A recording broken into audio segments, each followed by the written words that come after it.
এর রাধে বেশিরভাগ মানুষই কিন্তু শনিবার দিন নিরামিষ খায়, ভেবেই পায় না তারা যে শনিবার দিন ঠিক কী নতুন একটা রেসিপি করা যায় নিরামিষ।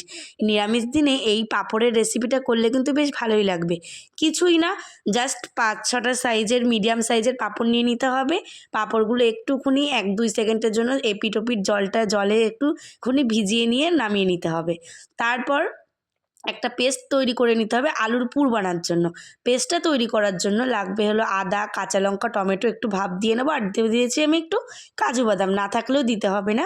আগে থেকে আলুটা সিদ্ধ করে নিয়েছি, তেল গরম করে যে আমি ভেজে মানে যে পেস্টটা করে রেখেছিলাম সেই পেস্টটা দিয়ে আলু আর পনিরটা দিয়ে দিয়েছি। আলু আর পনির ভালোভাবে একটুখানি করে নিয়ে মানে ভালোভাবে পুরটা বানিয়ে নিয়ে পাঁপড় একদম হালকা হাতে ধরে পাঁপড়ের মধ্যে পুরটা দিয়ে মুড়ে নেব। মুড়ে দিয়ে আগের থেকে তেল গরম করে রেখেছি, পাঁপড়গুলো ভেজে নেব। পাঁপড় কিন্তু বেশি ভাজা যাবে না, 1-2 সেকেন্ড মতো ভেজেই নামিয়ে নিতে হবে।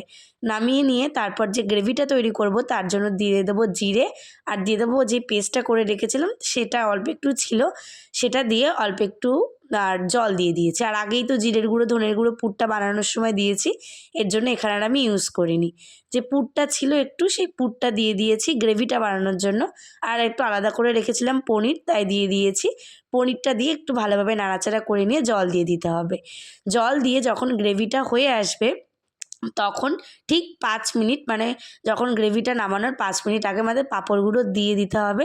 নামানোর ঠিক আগে দিয়ে দেবো হলো একটু ঘি, আর দেবো ধনেপাতা আর একটু গরম মশলা। আমি এখানে ফ্রেশ ক্রিম আর আমুল দুধ ইউজ করেছিলাম, গুঁড়ো দিয়েছিলাম আমুল দুধ ফ্রেশ ক্রিম না দিলেও হবে, শুধু গরম মশলা আর ধনেপাতা দিয়ে নামিয়ে নিলে রেডি। আর এই রেসিপিটা কিন্তু ভাত, রুটি সব কিছুর সঙ্গেই বেশ ভালো লাগবে খেতে।